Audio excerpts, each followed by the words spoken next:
ओम नमः सिद्धेभ्यः। प्राकृत जनागम प्रतियोगिता के चौथे सीजन में आप सभी का स्वागत है। आज के इस छोटे से वीडियो में आपको प्राकृत भाषा में तत्व और पदार्थ, 7 तत्व और 9 पदार्थ, इनको क्या कहते हैं, क्या रूप है, क्या स्वरूप है, बहुत संक्षिप्त में इनका प्राकृत रूप और 1-2 लाइन में इनके लक्षण, विशेषता इत्यादि आपको सुनने समझने को मिलेगी। प्राकृत अनुरागी सभी महानुभावों को मेरा डॉक्टर पुलक गोयल का यथा योग्य अभिवादन, सादर जय जिनेन्द्र। प्राकृत जनागम प्रतियोगिता के माध्यम से आप सभी प्राकृत शब्दों से, प्राकृत साहित्य में संधि विच्छेद इत्यादि से परिचित हो रहे हैं। आप सभी बड़े उत्साहित हैं, प्रतियोगिता में पार्टिसिपेट भी कर रहे हैं और पुरस्कार भी प्राप्त कर रहे हैं। आज हम 1658 शब्द से लेकर 1668 तक प्राकृत शब्दों का हिंदी अर्थ देख रहे हैं। हमारे सामने जो शब्द आने वाले हैं वो इस प्रकार हैं: तत्व, जीव, अजीव, आश्रव, बंध, संवर, निर्जरा, मोक्ष, पदार्थ, पुण्य, पाप। चलिए स्टार्ट करते हैं। सबसे पहला शब्द आपके सामने है तत्व। तत्व, आधत्ता, पूरत्ता और वा। आधत्ता, 2 आधेता और वा, तत्व। प्राकृत में इसका रूप है तच्चम। तच्चम, आधा च पूरा च, तच्चम। ये 7 तत्व होते हैं। जैन दर्शन का ये पारिभाषिक शब्द है तत्व। 7 तत्व होते हैं। 7 तत्वों के नाम यहाँ आने वाले हैं। तत्व का मतलब होता है पदार्थ का स्वरूप। स्वरूप कैसा है, उसका रूप स्वरूप कैसा है, उसका क्या अस्तित्व है इत्यादि, उसे तत्व कहते हैं। पहला तत्व जीव। जीव तत्व, इसको प्राकृत में जीवो, जीवो कहा जाता है। जीव हिंदी में, प्राकृत में, संस्कृत में एक जैसा ही है, जीवो। जीव किसे कहते हैं? जीव द्रव्य के बारे में जब हमने पिछले वीडियो में चर्चा की थी, वही चर्चा आप यहाँ जीव तत्व के बारे में कर सकते हैं, जिसमें जानने देखने की शक्ति है। जो जीता था, जीता है, जीवेगा। जो 10 प्राणों से जीता था, जीता है, जीवेगा इत्यादि, जिसमें ज्ञान दर्शन पाया जाता है, वह जीव है। हम सभी जीव हैं। दूसरा तत्व अजीव। अजीव तत्व, इसको प्राकृत में भी अजीवो, अजीव, अजीवो समान ही है। जो जीव नहीं है वो सब अजीव है। 6 द्रव्यों की चर्चा हुई थी। इसमें पहली द्रव्य है जीव, बाकी पुद्गल, धर्म, धर्म, आकाश, काल, ये सभी जीव नहीं हैं, अजीव हैं। जिसमें ज्ञान दर्शन नहीं पाया जाता, जिसमें चेतना नहीं पाई जाती, जो सुख दुख का अनुभव नहीं करता इत्यादि, वो अजीव है। तीसरा आश्रव। आश्रव, आश्रव को प्राकृत में आसवो, आसवो, आसवो कहा जाता है। आश्रव क्या है? कर्मों का आना। जीव का अजीव से बंधन होता है। कर्म का जीव से बंधन होता है। जब कर्म बंधने के लिए आते हैं उसे आश्रव, आश्रव का अर्थ है आना।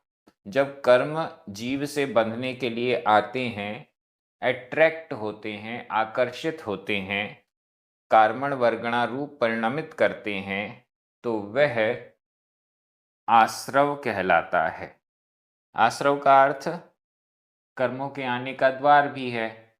कर्मों के आने का जो कारण है उन्हें आश्रव कहते हैं। इसके बाद है बंध।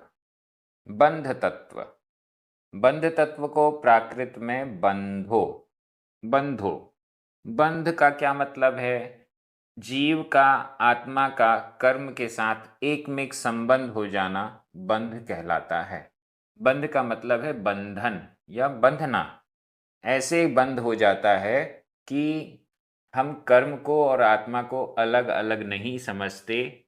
कर्म अलग है, आत्मा अलग है, ऐसा हमें अस्तित्व में नहीं दिखाई देता। जहाँ आत्मा है वही कर्म है और वो आपस में संबद्ध हैं, बंधे हुए हैं। इसे बंध कहते हैं। पांचवा तत्व है संवर। संवर।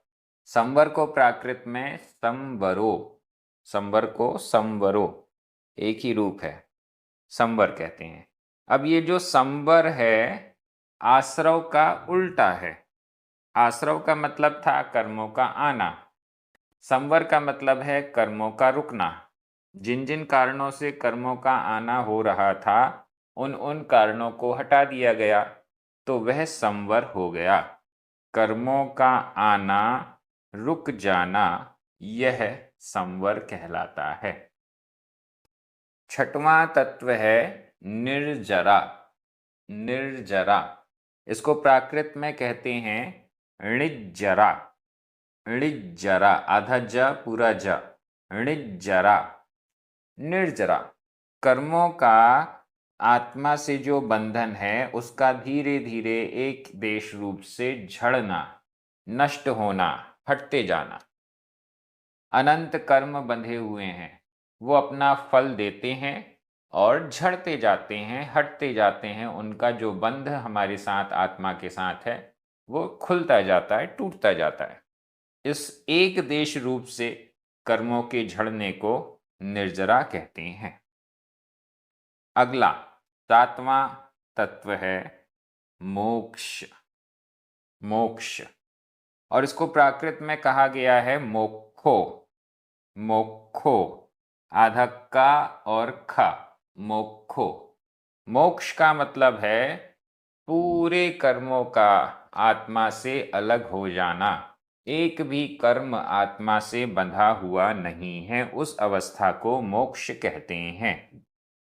संपूर्ण कर्मों का झड़ जाना, नष्ट हो जाना, आत्मा से अलग हो जाना, आत्मा का शुद्ध अवस्था में आ जाना, यह मोक्ष कहलाता है। ये सात तत्व हो गए। इसके बाद पदार्थ। पदार्थ। पदार्थ को प्राकृत में पयत्थो। पयत्थो या पदत्थो, दोनों ही कहा गया है। पयत्थो, पदत्थो, आधत्ता था। पयत्थो, पदत्थो, पदार्थ। इन सात तत्वों में ही दो पदार्थ पुण्य और पाप को मिला देते हैं तो 9 पदार्थ हो जाते हैं। पदार्थ का मतलब है कोई वस्तु जिसका कुछ अस्तित्व है। द्रव्य, तत्व, पदार्थ, अस्तिकाय, इन सब का लगभग अर्थ एक सा ही है, एक ही स्वरूप है इनका। पदार्थ में आठवां, 1 से लेकर 7 पदार्थ तो वही हैं जिनके नाम तत्व के रूप में हमने प्राप्त किए। आठवां पदार्थ है पुण्य। पुण्य। पुण्य को प्राकृत में पुण्यो या पुण्यम, पुल्लिंग और नपुंसकलिंग दोनों में ये शब्द चलता है। पुण्यो, आधाणा पुराणा, पुण्यम, आधाणा पुराणा, पुण्यो, पुण्य। पुण्य। अच्छे कार्य करने से जो शुभ कर्मों का आश्रव होता है उसे पुण्य कहते हैं, या अच्छे कार्यों को ही पुण्य कहते हैं। अच्छे कर्मों का बंध जो होता है उसे पुण्य कहते हैं। अच्छा आश्रव, अच्छे कर्मों का आश्रव, अच्छे कर्मों का बंध, यह पुण्य है। सर्वार्थ सिद्धि जी ग्रंथराज में पुण्य की परिभाषा की गई है। जो आत्मा को पवित्र करता है उसे पुण्य कहते हैं।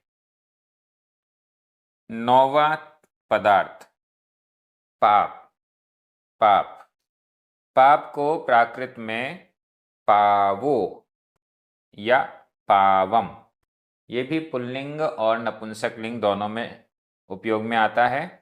पावो, पावम, पाप। पुण्य का विपरीत है पाप। अच्छे कार्यों को करना पुण्य है तो बुरे कार्यों को करना पाप है। जो हमें पवित्र नहीं होने देता, जो हमें अपवित्र बनाता है, वो पाप है। बुरे कर्मों के आश्रय आना और बंधना, यह पाप है। जो अच्छा नहीं है वो पाप, ऐसा भी हम समझ सकते हैं। तो इस प्रकार से आज के इस वीडियो में आपने तत्व और पदार्थ, इसको प्राकृत में क्या कहते हैं, वो बहुत अच्छे से देख लिया। मुझे लगता है आपको याद हो ही गया होगा, क्योंकि इसमें कोई भी ज़्यादा कठिनाई नहीं है। आप सभी बहुत अच्छे से प्राकृत जनागम प्रतियोगिता में पार्टिसिपेट कर रहे हैं। नए तरीके से प्राकृत के विषय में ज्ञान प्राप्त किया जा रहा है। निश्चित रूप से आपको आनंद आ रहा होगा। अपने अन्य मित्रों को, परिचितों को इस प्रतियोगिता में ज्वाइन करवाइए। आपको पुरस्कार प्राप्त करने का भी अवसर मिलेगा। प्राकृत जनागम का बहुत सारा स्वाध्याय, कोर्स इत्यादि भी आपको इस चैनल में प्राप्त होगा। चैनल को जरूर सब्सक्राइब करें। सभी को जय जिनेंद्र।